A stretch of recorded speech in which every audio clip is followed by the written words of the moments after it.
हाय, hello everyone, welcome back. आज हम compare करेंगे वैल्यू इन्वेस्टर्स को एक बहुत बड़े बिजनेस एंटरप्रेन्योर से, क्योंकि as value investors we think ourselves to be an entrepreneur. आइए देखते हैं।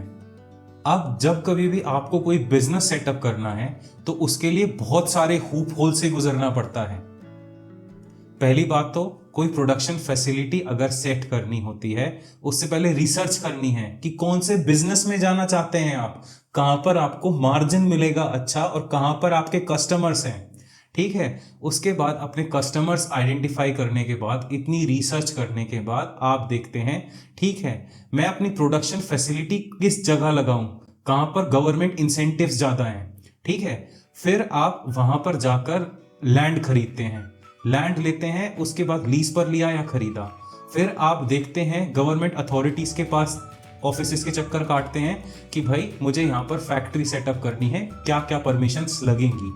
आप वो परमिशंस लेते हैं, उसके बाद आप जाते हैं कंस्ट्रक्शन करवाने के लिए अपनी लैंड पर। ठीक है, कंस्ट्रक्शन कॉन्ट्रैक्टर्स को देखते हैं, फिर वो कंस्ट्रक्शन होता है, उसके बाद 6 से 7 महीने या साल भर लग जाता है। फिर आपकी असली फैक्ट्री सेटअप होती है और आपका प्रोडक्शन शुरू होता है। उसके 6 महीने और बाद वो फैसिलिटी से प्रोडक्ट बनते हैं, उसके बाद सेलिंग में जाते हैं, तब आपको प्रॉफिट आता है, तब आपका रेवेन्यू जनरेशन होता है।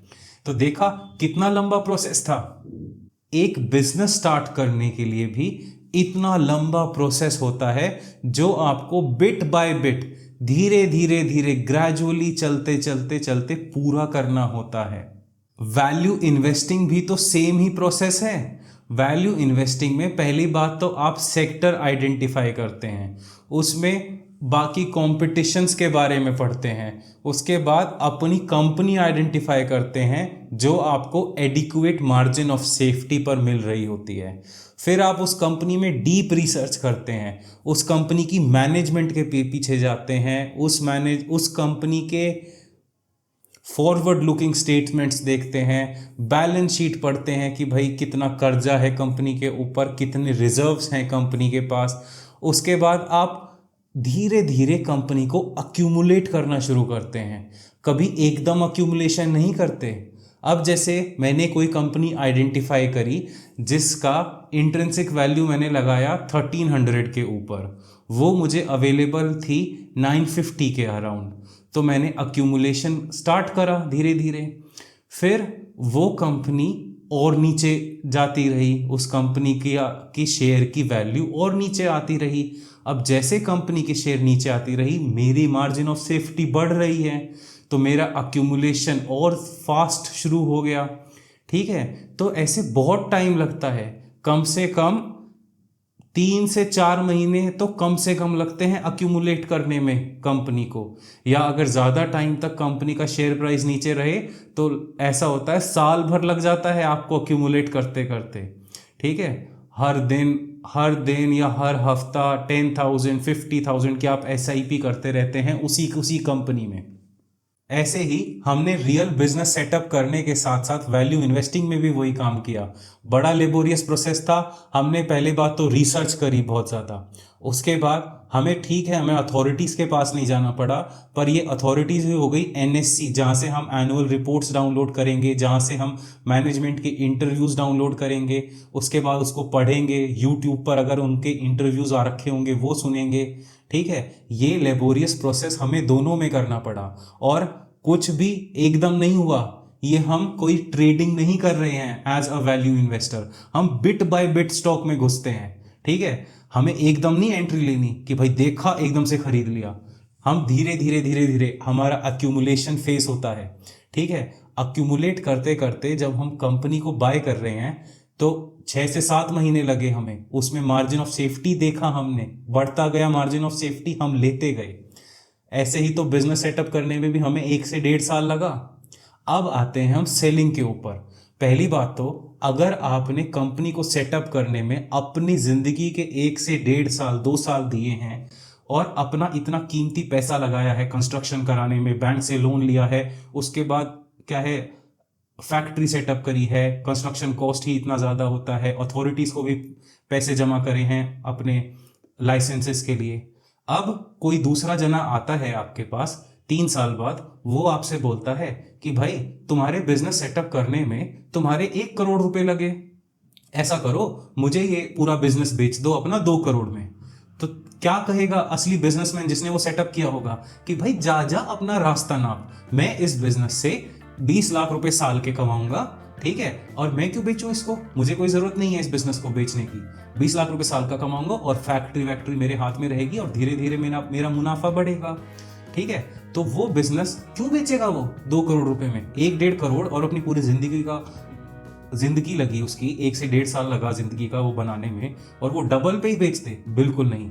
अब कोई आता है वो कहेगा यार तुझे 1 करोड़ रुपए लगा, तेरा बिजनेस मुझे अच्छा लग रहा है कि मुझे 10 करोड़ में बेच दे या मुझे 20 करोड़ में बेच दे। तो तब वो बिजनेसमैन सोचेगा कि ठीक है यार, इतना पैसा लगा, इतना टाइम लगा, इसके लिए मुझे प्रीमियम मिल रहा है, ठीक है, दूसरे जने कोई बिजनेस चाहिए, मुझे प्रीमियम के तौर पर 10 times of my initial investment मिल रहा है, तो शायद मैं बेचने के बारे में सोच सकता हूं, क्योंकि जो मेरा लेबर लगे वो ये सेटिस्फाई कर रहा है, ठीक है। तभी उस इन्वेस्टर ने टाइम दिया उस बिजनेस को, और तब वो सोचेगा बेचने के लिए जब 10x 15x पर आएगा। अब सेम चीज आती है किसी कंपनी में इन्वेस्ट करते हुए। हमने कोई कंपनी देखी, चलो ठीक है, इसको कहीं यूएस एफडीए से अप्रूवल नहीं मिला या थोड़ा लेट हो गया, या ट्रम्प ने पॉलिसीज ऐसी डाल दी कि क्या बोलते हैं हमारी कंपनी डायरेक्टली इफेक्टेड है। हम देखेंगे ये डायरेक्टली इफेक्टेड होने की वजह से ये कंपनी जिसका कैश फ्लो अभी भी ठीक है, ये हमें मिल रही है 7 to 8 times it's earning multiple पर। ये तो बहुत सस्ती है। अगर मैं इस कंपनी को होल्ड करके रखता हूँ अगले 3 से 5 साल, तो ये कंपनी मुझे अच्छा रिटर्न दे सकती है बाद में, ऑब्वियसली दे सकती है, क्योंकि ये समस्याएं कोई हमेशा के लिए फॉरएवर तो रहेंगी नहीं। कंपनी की मैनेजमेंट कैसी है, ठीक है, कंपनी की मैनेजमेंट भी भरोसे वाली है। फिर आप देखेंगे ठीक है, मेरी कंपनी के पास रिजर्व्स अच्छे हैं, कंपनी की ब्रांड वैल्यू है मार्केट में, ठीक है, और कंपनी अच्छे ऑपरेटिंग प्रॉफिट मार्जिन पर चलती है। अब आप अपनी कंपनी को देखेंगे कि आप मौका देना चाहते हैं क्या, अपना कीमती पैसा इसमें रिस्क में लगाएंगे, क्योंकि किसी भी कंपनी में, स्टॉक में, बिजनेस में आप इन्वेस्ट करते हैं, आप रिस्क ही तो लेते हैं। आपको कोई लिख के थोड़ी ना दे रहा है कागज़ पर कि 3 साल में वो डबल हो जाएगा या 5 साल में डबल हो जाएगा। आपको उम्मीद ही तो है, हैंड फिंगर्स क्रॉस्ड करके, ठीक है। फिर आप देखते हैं ठीक है अगले 5 साल का इसका बिजनेस प्रोफाइल और क्या बोलते हैं फ्यूचर अभी भी इंटैक्ट है। अब आप कंपनी में इन्वेस्ट करते हैं धीरे धीरे। अब क्या है, जैसे ही आपने धीरे धीरे अक्यूमुलेट करा तो सब बेच के जा रहे थे। अब जब सब बेच के जाते हैं, स्टॉक्स वैसे ही इतने लो होते हैं, उस टाइम पर तो लेना ऐसा होता है जैसे ऊपर से तलवार गिर रही है और अपना हाथ अड़ा रहे हैं आप कि भाई रुक जाएगी तलवार, आपका हाथ भी काट के नीचे ना चली जाए। ऐसा भी होता है काफ़ी स्टॉक्स या काफ़ी कंपनीज के साथ, तो वो रिस्क भी आप अपने ऊपर ले रहे हैं। अब कोई अगले ही 2 साल में वो कंपनी 20% बढ़ जाती है, ठीक है, जितना आपने 1000 रुपये में लिया था, ठीक है, वो कंपनी 1200 की हो जाती है। तब आप बेचेंगे क्या उसको? आप कहेंगे जाओ जाओ बायर्स को, बाकी को, जाओ जाओ रास्ता नापो। मैं जिसने रिस्क लिया 2 साल पहले जब ये कंपनी को सब फेंक के जा रहे थे, मैं 20% ग्रोथ देख के इसको छोड़ के भाग जाऊंगा? बिल्कुल नहीं। मैं देखता हूं अपने आप को एज एन एंटरप्रेन्योर। जब ये एग्जॉर्बिटेंटली प्राइस्ड होगा ना, तब मैं बेचने की सोच सकता हूं। नहीं तो मैं खुश हूं इस कंपनी को होल्ड करके, अपनी होल्डिंग पावर दिखाऊंगा मैं, या फिर बैठे बैठे इस कंपनी से जो डिविडेंड मिलेगा ना वो खाऊंगा मैं, क्योंकि मुझे मेरी कंपनी पर भरोसा है। या तो ये एक्सॉर्बिटेंटली प्राइस्ड होके ऊपर जाएगी तब बेचूंगा, है ना, या फिर इसको होल्ड करके रखूंगा, ठीक है, या फिर इसकी फंडामेंटल ग्रोथ ही इतनी हो जाएगी कि ये प्राइजिंग मुझे वैसे ही इतना प्रॉफिट दे देगी 10 टाइम्स, इवन 100 टाइम्स माई इनिशियल इन्वेस्टमेंट। अब वैल्यू स्टॉक्स में एग्जॉर्बिटेंटली प्राइस्ड क्या होता है? पहली बात तो आपने कंपनी को पहले ही इतने लो प्राइस पर खरीदा है, उसके बाद एक टाइम आता है कि कंपनी ने इट्स हाईएस्ट एवर अर्निंग्स दिखाई हैं और हाईएस्ट एवर अर्निंग्स और हाईएस्ट एवर प्रॉफिट्स दिखाए हैं, ठीक है। फंडामेंटली ईपीएस पूरा एक्सपैंड आउट हो चुका है। उसके बाद मार्केट इस कंपनी को वैल्यू दे रही है ट्रिपल डिजिट अर्निंग मल्टीपल पर। अब आप देखेंगे यार मेरी इनिशियल इन्वेस्टमेंट से 50 to 100 टाइम्स हो चुका है प्रॉफिट, ठीक है, इनिशियल इन्वेस्टमेंट से। और इनिशियल इन्वेस्टमेंट भी एज अ वैल्यू इन्वेस्टर हमने कॉन्सेंट्रेटेड करी थी, बहुत ही ज़्यादा पैसे लगाए थे, ठीक है, even 20 to 30% of our entire portfolio. अब उसको देख के तो हमें लगता है भाई 10 साल बीत चुके हैं और ये तो मुझे इतना प्राइस पे कर रही है मार्केट कि मेरे सारे ड्रीम्स पूरे हो जाएंगे इस पैसे से जो आएगा, ये मेरी लाइफ चेंजिंग मनी, ये मेरा लाइफ चेंजिंग मनी होगा।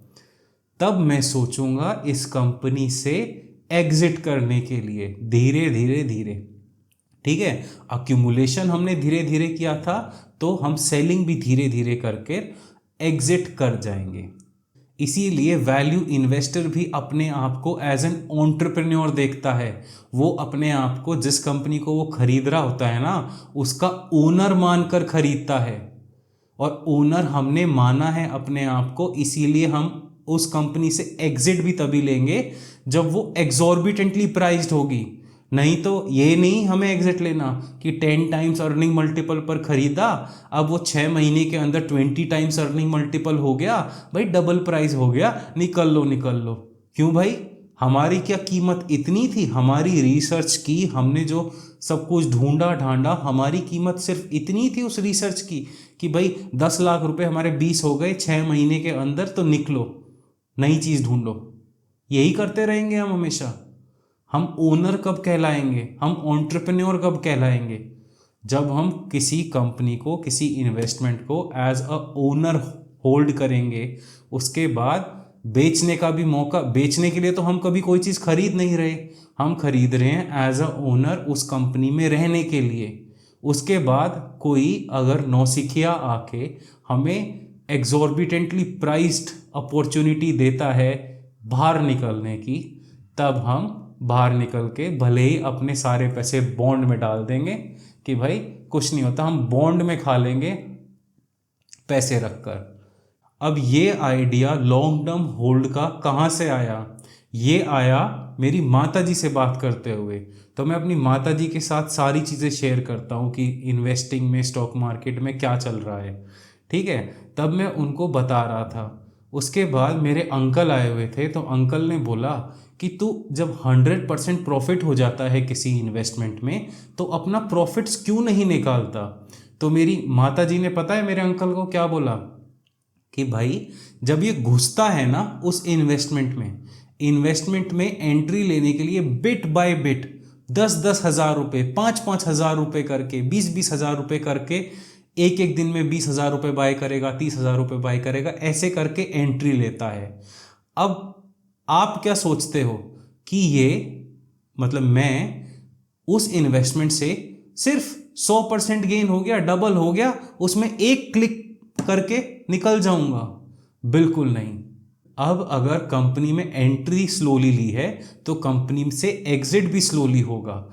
जैसे अगर 10x गेन हो गया कंपनी में, उसके बाद एवरी सिंगल राइज पर जो होता है ना, 10x गेन हो गया, उसके बाद कंपनी और बढ़ रही है ऊपर, तब मैं सोचूंगा ठीक है एवरी राइज पर ऐसा करता हूँ 10% ऑफ माई स्टॉक से निकल जाता हूँ, 25% ऑफ माई स्टॉक से निकल जाता हूँ, पर धीरे धीरे, है ना। हमें एक बटन दबा के नहीं एग्जिट लेना, एक बटन दबा के हमें एंट्री नहीं लेनी।